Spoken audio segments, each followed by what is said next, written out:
Bonsoir à toutes et à tous, merci d'être restés avec nous et bienvenue si vous venez de nous rejoindre. C'est la dernière partie de l'édition de Rabat et on parle littérature.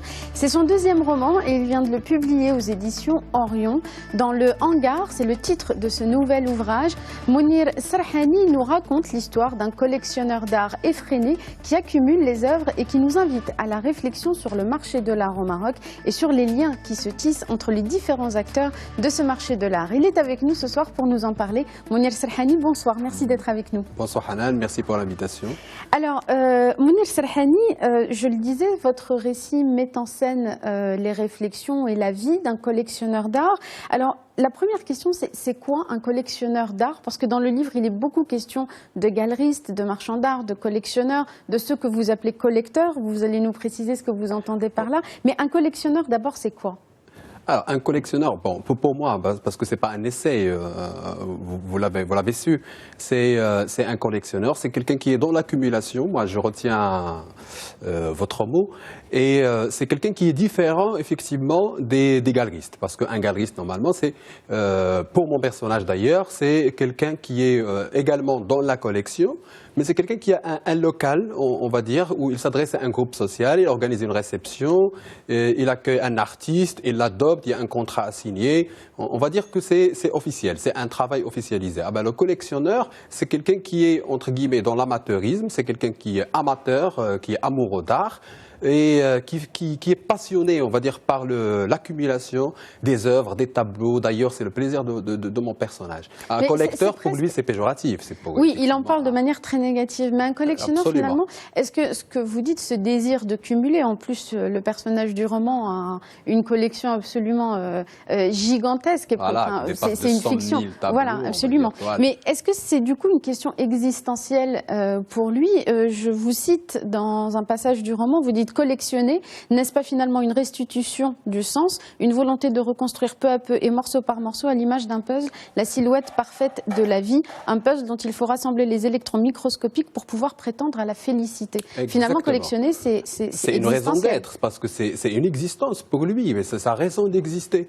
Bon, je vais un petit peu griller les péripéties de l'histoire, mais à la fin, on va découvrir qu'il n'était pas amoureux de sa femme, qu'il n'était pas un père idéal, un bon papa, effectivement, modèle.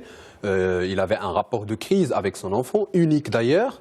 Il avait un rapport de crise avec les galeristes, avec les confrères qu'il condamne, qu'il taxe de collecteurs, de simples collecteurs, parce qu'ils n'ont pas cette prise de conscience. Tout à l'heure, vous m'avez dit qu'il y a une lucidité chez le personnage. Effectivement, il a une clairvoyance, il a une prise de conscience. Il est vraiment d'abord convaincu par ce qu'il fait, parce que c'est sa passion.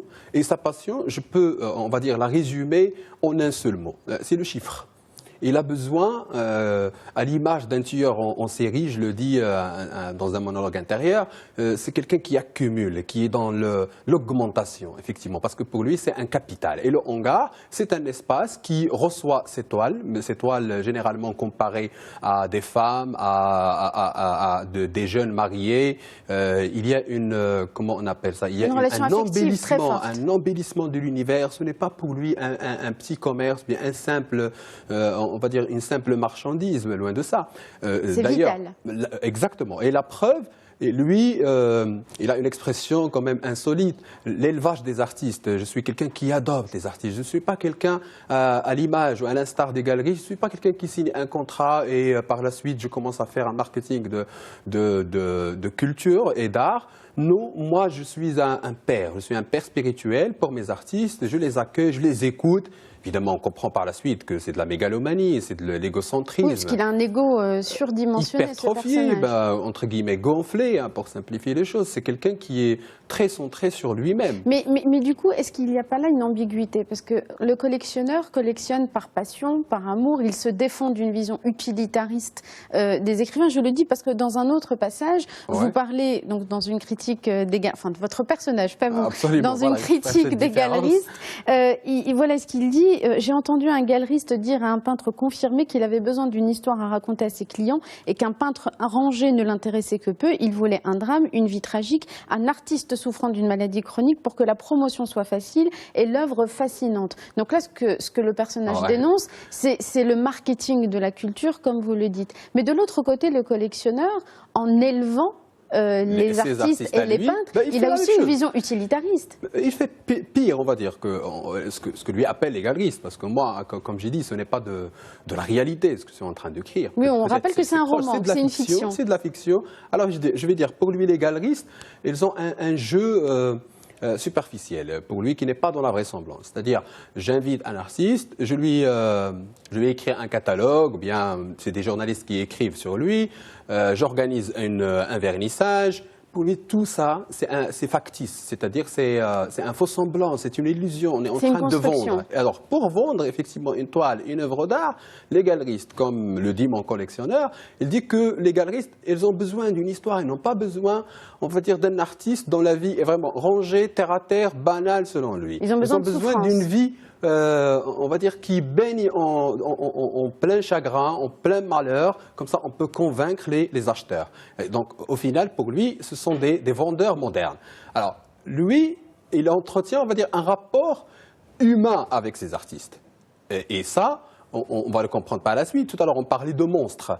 Et le monstre, au début, donc, il se cachait, il y avait un discours qui camouflait, qui enjolivait, on va dire, sa noirceur, son sadisme, sa violence, on va dire. Son cynisme aussi, il est très cynique. Absolument, parce que c'est un antivaleur par excellence. Mais on découvre par la suite qu'il fait pire que ses ennemis, collecteurs, galeristes. Il y a 300 000 descriptions, hein, évidemment, pour ses confrères. Alors que lui, il fait semblant d'écouter, par exemple, un artiste. Ça s'est passé avec le premier artiste qu'il a rencontré à Silla. Souah, qui est le deuxième protagoniste central de cet ouvrage. Absolument, c'est un personnage principal, c'est un protagoniste, comme vous dites. Et à un certain moment, le lecteur, enfin moi-même, par exemple, quand j'ai fini le roman, à chaque fois, je deviens le lecteur de mon propre texte. Je me dis vraiment, mais mon Dieu, mais il est convaincant celui-là, mais j'adhère à sa cause, mais je fais la différence entre les galeristes, les collecteurs et lui. Il me persuade, on va dire. Il y a beaucoup d'émotions, il y a beaucoup de douceur, mais je crois en lui. Mais finalement, ce collectionneur, il nous reste 2 petites minutes. On s'est beaucoup attardé sur lui, mais bon, c'est en même temps le personnage principal. Finalement, est-ce que c'est pas dangereux d'être collectionneur, parce qu'on s'aperçoit qu'il ne possède pas seulement les œuvres, mais qu'il cherche à posséder la vie des artistes qu'il place sous sa coupole. Il prend des décisions pour Souah, il s'arrange pour qu'il rompe avec la femme dont il tombe amoureux, il dicte sa vie quelque part. Absolument, parce que c'est, je ne sais pas, il y a un moment, il y a un fragment où le collectionneur d'art, il s'érige en divinité, il devient carrément, absolument. Parce qu'il y a son serviteur qui lui dit, monsieur, mais quand vous allez mourir, il dit, mais moi je ne meurs pas. C'est-à-dire que c'est vraiment le summum de la mégalomanie chez lui et du cynisme. Il y a un blasphème extraordinaire dans un passage. C'est pour vous dire qu'il dicte évidemment la vie ou les vies, on va dire, de ces artistes. Par exemple, un artiste qui va tomber amoureux, qui était enclin à devenir, on va dire, amoureux de Lina, d'une jeune fille extrêmement belle, cultivée, etc. Lui, il a senti évidemment qu'il y a une menace. Il y a quelqu'un qui va lui voler carrément son artiste, que son artiste va avoir une vie parallèle, alors que lui, non, mais il ne veut que ça. Il faut que l'artiste fasse cette besogne, c'est-à-dire construire l'œuvre d'art et évidemment glorifier son ego. Alors, il nous reste une petite minute pour conclure. On va laisser aux téléspectateurs le soin de découvrir cet ouvrage, mais est-ce que vous avez voulu pousser à une réflexion ou passer un message sur le milieu de l'art au Maroc ? Moi, si oui, lequel ? Oui, mon message, c'est pas dans le sens pamphlétaire, c'est-à-dire je suis pas en train de critiquer. Peut-être je critique cette question de faire de l'art un marché ou un commerce ou un marketing, etc. Mais j'essaie d'humaniser un petit peu le milieu, c'est-à-dire je rêve d'une utopie, on va dire, dans le monde de l'art, mais en même temps, ce que je mets en avant, c'est-à-dire ce que je mets en avant. En premier lieu, c'est la douleur, c'est l'autre vie des artistes, évidemment. Il y a l'œuvre des fois, c'est-à-dire la toile, le tableau, le papier, tout ce que vous voulez, qui dépasse et qui a un destin beaucoup plus heureux que celui de son auteur. Voilà. Merci beaucoup, Mounir Serhani. Je rappelle donc le titre de l'ouvrage, Le Hangar, et c'est aux éditions Orion. Merci beaucoup d'être venu nous en parler. Merci beaucoup. Merci. Merci à vous tous et à vous toutes de nous avoir suivis. C'est la fin de cette édition de Rabat. Restez sur Médien TV. Dans un instant, la suite des programmes. Et quant à moi, je vous donne rendez-vous demain pour un nouvel entretien culture. Bonne soirée à tous.